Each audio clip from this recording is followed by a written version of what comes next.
పున్నమనేని సాంబశివరావు గారు.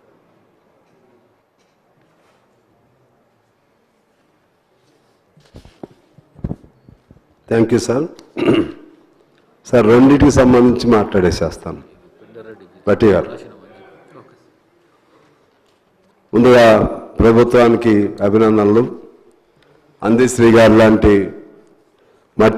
మట్టిలో పుట్టినటువంటి మట్టి మనుషులు ఈ సమాజానికి ఒక దిశానిర్దేశం చేయటంలో అటు గద్దర్ గారు కానీ అందశ్రీ గారు కానీ, ఆ కాలం నాడు సుద్దాల హనుమంతు గారు కానీ, ఇంకా ఇప్పుడు కూడా అనేక మంది ఉన్నారు. అధ్యక్ష, గద్దర్ గారిని కూడా గుర్తించుకునే విధంగా తెలంగాణ సాధనలో వారి పాత్ర ఎంతో ఉంది.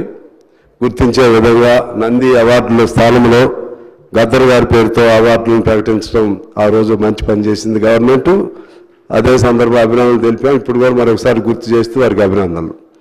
అలాగే అందశ్రీ గారిది కూడా నిజంగానే చాలా అద్భుతమైనటువంటి సృజనాత్మక శక్తి వారికి ఉంది. నిజంగా కొన్ని కొత్తగూడెం కూడా పర్యాయాలు వచ్చారు. అనేక వేల లక్షల మందిని కదిలించగలిగినటువంటి సమ్మోహన శక్తి ఆయనలో ఉంది. ఆయన్ని గుర్తించారు, సంతోషం. ఇంకా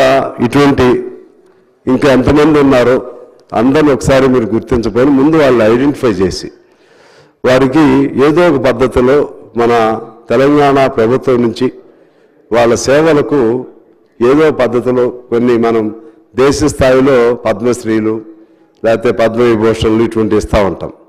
అలాగే తెలంగాణలో కళాకారులకు కానీ క్రీడాకారులకు కానీ సాంస్కృతిక ఉద్యమాల్లో పాల్గొనేటువంటి వాళ్ళకి కానీ అదే పద్ధతుల్లో ఇంకా మన సినిమా రంగంలో ఉన్నటువంటి వాళ్ళకి కానీ వివిధ సాంస్కృతిక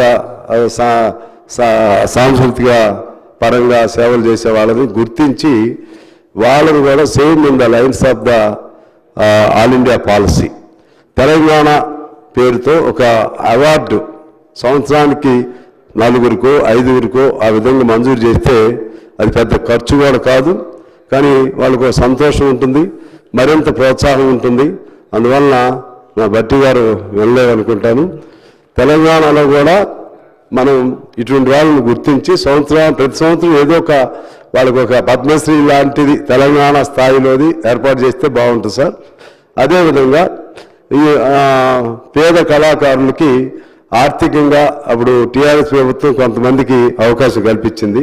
కళాకారులకి క్రీడాకారులకు కూడా వాళ్ళకి వాళ్ళలో ఎంత ప్రతిభ ఉన్నా కూడా వాళ్ళకి ఆర్థికపరమైనటువంటి అవకాశాలు లేక వెనకబడతా ఉన్నారు. ఇటువంటి గుర్తించితే సమాజానికి మరింత వెలుగులు అందించినట్లు అవుతుంది. అందువల్ల క్రీడాకారులు అదేవిధంగా కళాకారులు వీళ్ళందరినీ కూడా గుర్తించి సంవత్సరానికి కొద్దిమందికి వాళ్ళకి ప్రోత్సాహం ఇవ్వాలి. తర్వాత కొద్దిమందికి అవార్డులు కూడా ఇస్తే బాగుంటుంది అధ్యక్ష. ఇక మూడో అంశం ఏంటంటే తెలంగాణ ఉద్యమకారులు మొదటి ఉద్యమం 69 నాటి ఉద్యమకారులు ఎన్నికల మేనిఫెస్టోలో కూడా పెట్టారు. వాళ్ళకి సంబంధించినటువంటి వాళ్ళని గుర్తించి వాళ్ళకి పెన్షనా లేకపోతే ఇళ్ల స్థలాలు ఏదో ఇస్తామని చెప్పి కూడా చెప్పారు. చాలామంది అడుగుతూ ఉన్నారు. అది పెద్ద మీకు ఖర్చు కూడా కాదు, కానీ ఒక గొప్ప సందేశం సమాజానికి ఇచ్చినట్లు అవుతుంది. అది కూడా నోట్ చేసుకుని వాళ్ళ సమస్య కూడా పరిష్కారం చేయాలని చెప్పి నేను కోరుతున్నాను. మరొకసారి అందశ్రీ గారి సందర్భంగా మీకు అభినందన తెలియజేస్తూ ఈ సలహాలు కూడా సూచనలుగా భావించి మీరు సాధ్యమైన మేరకు ఈ తెలంగాణ సమాజం అంటేనే కవులు కళాకారులకు ఇది పుట్టినిల్లు. దీనిలో అటువంటి వాళ్ళందరినీ ప్రోత్సహించాల్సిన అవసరం ఉందని తెలియజేస్తూ ఉన్నాను అధ్యక్ష. ఇక రెండో బిల్లుకు సంబంధించి అంటే వాళ్ళ నియామకం తారీఖు సాధ్యం కాదని దానికి ఏదో కట్ ఆఫ్ డేట్ పెట్టారు. సరే, ఓకే, దానికి సంబంధించి ఎలా ఉందో వాళ్ళతో మాట్లాడి ఇప్పటికే 7,000 మందికి 40,000 చొప్పున ఇస్తూ ఉన్నారు, సంతోషం. కానీ దాంతోపాటు ఇంకా అనేక మంది అధ్యక్ష మీ ద్వారా మా ఆర్థిక శాఖ మంత్రి గారికి కూడా తెలియజేస్తున్నాను. ఇంతకుముందు కూడా నేను అనేక పర్యాయాలు మాట్లాడాను. దానిలో ముఖ్యంగా కాంట్రాక్ట్ కార్మికులని, అవుట్ సోర్సింగ్, ఇటువంటి వాళ్ళు మీకు ఒకసారి చదివి వినిపిస్తారు అధ్యక్ష. అందులో మన దగ్గర కూడా చాలామంది ఉన్నారు. మన అసెంబ్లీలో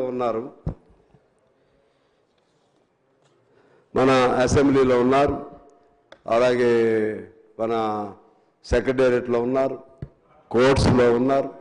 అన్ని చోట్ల నేను రోజు వస్తూ ఉంటే పాపం వాళ్ళు మాకు అప్పీల్ పెడతా ఉంటారు, మా పరిస్థితులు కొద్దిగా మీరు చర్చించండి అని. ఎందుకంటే వేరేగా చర్చించే సందర్భం లేదని నేను భావిస్తూ ఉన్నాను. కాంట్రాక్ట్ ఎంప్లాయీస్ 66,000 మంది చిల్లర ఉన్నారు. అవుట్ సోర్సింగ్ 1,14,000 మంది చిల్లర ఉన్నారు. Full time, part time, daily wage, NMR లాంటి వాళ్ళు 8,952. మల్టీపర్పస్ వర్కర్స్ అంటే గ్రామ స్వేపర్స్ ఇటువంటి వాళ్ళు 53,185. మొత్తంగా 2,43,000 అధ్యక్ష. తర్వాత హ్యాండ్ ఓవరింగ్ ఎంప్లాయీస్, హోమ్ గార్డ్స్ 17,000 చిల్లర ఉన్నారు. అంగన్వాడీ 61,571 మంది ఉన్నారు. ఏఎన్ఎంలు, సెకండ్ ఏఎన్ఎంలు వాళ్ళు కూడా కొన్ని వేల మంది ఉన్నారు. మిడ్ డే మీల్ వర్కర్స్ 54,000 మంది ఉన్నారు. విలేజ్ రెవెన్యూ అసిస్టెంట్లు 5,000 మంది ఉన్నారు. ఆశా వర్కర్స్ 28,000 మంది ఉన్నారు. విలేజ్ ఆర్గనైజేషన్ అసిస్టెంట్స్ 17,000 మంది పైచిలుకున్నారు. ఇమామ్స్, మౌజంలు 14,000 మంది పైన ఉన్నారు. టెంపుల్ ఎంప్లాయీస్ 6,000 పైకి ఉన్నారు. ఫ్యాకల్టీ వాళ్ళు 14,579. సీనియర్ రెసిడెంట్స్ 2,000 మంది. అలాగే స్పెషల్ పోలీస్ ఆఫీసర్లు 11,054 మంది. గోపాల్ మిత్ర 15,047. సాంస్కృతిక సారథి ఆర్టిస్టు 574 అధ్యక్ష. అంటే వీళ్ళందరూ ఏదో పద్ధతిలో ఉద్యోగాలు అందరూ ఎదురు చూస్తూ ఉన్నారు. మాకు ఎప్పటికైనా పర్మనెంట్ అయిద్దా, మాకు ఏదన్నా రెగ్యులర్ అవుతుందా అని చూస్తూ ఉన్నారు. సరే, ఇప్పుడు మీ ఆర్థిక పరిస్థితిని బట్టి అందరినీ ఒకసారి రెగ్యులర్ చేయకపోయినా ఇప్పుడు 7,000 మందిని ఎలా చేశారు, అలా సంవత్సరానికి కొంతమంది దశల వారీగా రెగ్యులర్ సీనియర్స్ని రెగ్యులర్ చేయడానికి ప్రయత్నం చేయమని కోరుతా ఉన్నాను. మిగిలిన వాళ్ళకి కోర్టు తీర్పు ఉంది, మినిమం వేజ్ 18,000 తక్కువ లేకుండా ఇవ్వాలని చెప్పి. కానీ మీరు ఇస్తుంది 9,000, ఇంకా 9,500 ఇచ్చే వాళ్ళకి కూడా తగ్గించమని కూడా ఇచ్చారు అధ్యక్ష. నేను చాలాసార్లు కూడా చెప్పాను, పంచాయతీ వర్కర్స్లో వాళ్ళకి ఆల్రెడీ 12,000, 11,000 ఇస్తున్నారు కొన్ని చోట్ల, మా పంచాయతీ లాంటి చోట. వాళ్ళకి మీరు అంత ఎందుకు ఇస్తున్నారు? 9,500 ఇవ్వాలి. అది వాళ్ళు ఇవ్వగలిగిన చెప్పారు, అది మీ దృష్టి కూడా తీసుకొచ్చానమ్మా, మీకు గుర్తుందో లేదు చెప్పు. చాలామంది పనులు మానేస్తున్నారు, అడ్డ మీదకి వెళ్తే ఉపయోగమని, లేకపోతే ఇప్పుడు ఈ మన ఉపాధి హామీ ఇది బెటర్ అని చెప్పి పనులు కూడా దొరకట్లేదమ్మా.